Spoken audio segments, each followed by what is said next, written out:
Does the race or ethnicity of the actor really matter in a performance? I'm not gonna lie, I was doom scrolling while trying to revise for a test when I saw a post about Papa Essiedu playing the role of Severus Snape in the new HBO Harry Potter reboot. I saw this and was like, huh, that could work, you know? I don't give a toss about Harry Potter, but, you know, I see it. And then I realized that the post was talking about the backlash it was receiving. I thought to myself, why? I've seen one show by this actor, Gangs of London, in which he plays Alex Dumani in what I think was a good, if not excellent, performance. He's a talented thespian who played an interesting character. And this isn't the only case. Tina Wesley and Nico Parker played the roles of Maria and Sarah in HBO's adaptation of The Last of Us, which raised a few eyebrows. Jeffrey Wright is playing Jim Gordon in Warner Brothers and HBO's The Batman, which was generally accepted with positive reviews. Velma in HBO's Velma. Maybe HBO is the problem here. But wait, there's more. While it looks like a white versus black problem, it actually seems that everyone's pissed off. Aaron Pierre is set to play Jon Stewart in HBO's Lanterns. Adele James plays Cleopatra in Netflix's docu-series Queen Cleopatra. Justin Chatwin played Goku in the Dragon Ball Evolution movie. Scarlett Johansson played Motoko Kusanagi in Ghost in the Shell. Henry Golding is Nick Young in Crazy Rich Asians. Anna de Armas in Blonde. The list probably goes on for miles longer on Reddit. But why is this an issue? Why do we care what our actor looks like, who they are, and where they came from? An actor, as defined by the Cambridge Dictionary, is someone who pretends to be someone else while performing in a film, play, or television or radio program. By this definition, we shouldn't really care what the actor looks like, only how well they can act and if they convince us that they are who they say they are. I mean, Americans don't seem to mind the fact that British people are stealing all their roles. But things aren't that simple. By this same logic, we should be lining up to see Ryan Gosling in Black Panther. There are a lot of questionable and uncomfortable realities, and a lot of justifiable and understandable reasons. Jeffrey Wright plays Jim Gordon in 2022's The Batman. Jim Gordon is a fictional detective from DC who was originally white in complexion. Jeffrey Wright's casting was met with general praise and excitement. The actor was held in high regard among the public and other actors, with the general consensus being that in this film he looks and acts like Jim Gordon. However, there were people online who felt this casting wasn't accurate to the material. Aaron Pierre is set to play Jon Stewart in Lanterns.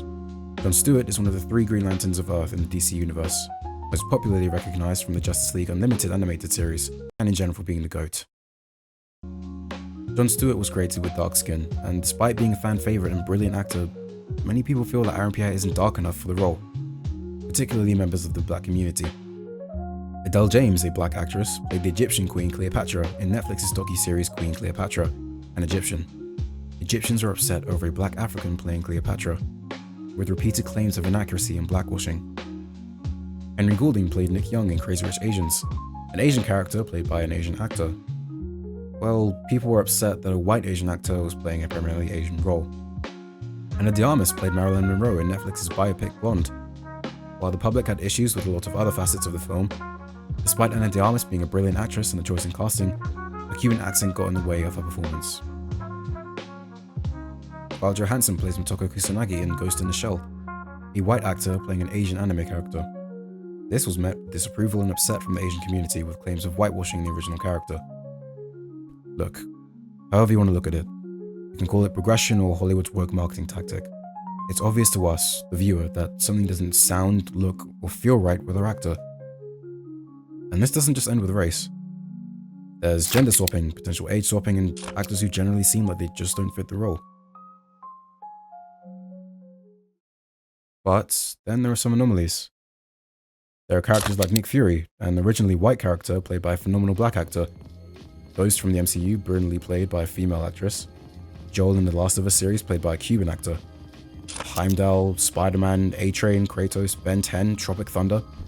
I still need to see this, by the way, it looks hilarious. Okay, so it's clear that some characters get the pass and some don't. Why? Well, the same reason we currently don't have the black and white minstrel show airing on the BBC. Culture and realism.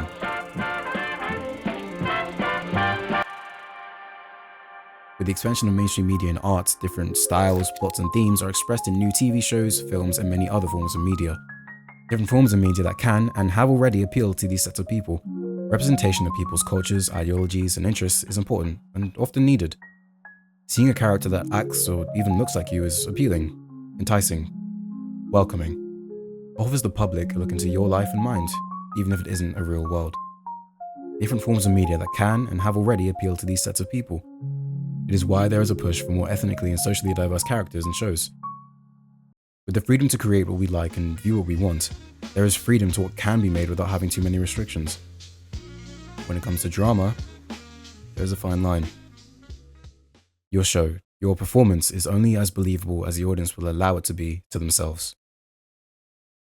When we read, listen, or watch fiction, we have to use our imagination.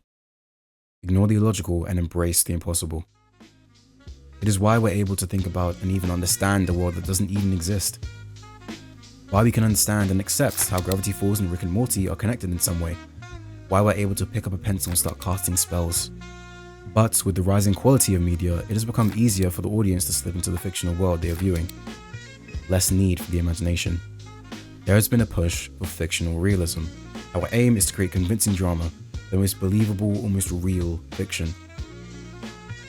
This means specific lighting, themes, styles, and even casting. Does the actor represent the themes of their character? Do they give off their character's vibes? Will your audience, plain and simply, like the actor? With the idea of cultural realism in mind, most of the examples I've given are adaptations. Shows and films made from previous and already well-known characters, staples and icons in media. Fan bases that know what not only themselves but new viewers should expect from the show. Why people expect certain character designs, certain plot points. And what you have made has already been made. You have to think about what keeps the already existing audience and what will bring new viewers in.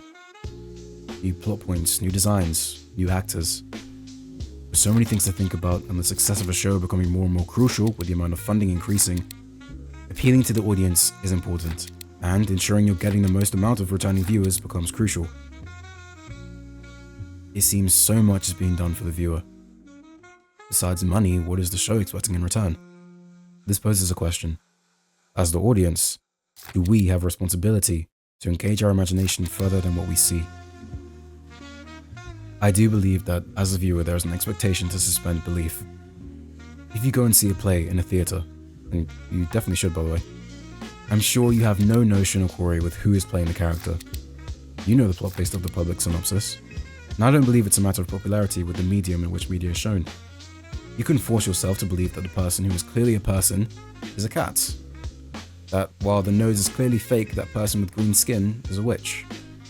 That aspiring South Asian actor is Romeo and he's chasing a Welsh Juliet in the middle of Birmingham.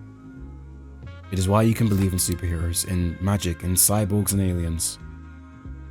Why you believe Phil Lamar as Samurai Jack, David Oyelowo as General Karras, Christopher Judge and T.C. Carson as Kratos, Kevin and Michael Richardson as Joker, James Earl Jones as Vader. Why you believe Daniel Kaluuya is Fred Hampton. Why Cynthia Rivera is the Wicked Witch. Why Jeffrey Wright is Jim Gordon. You love the fiction. You love the plot. You know so. You have to submit to your ego, your logic, and suspend belief.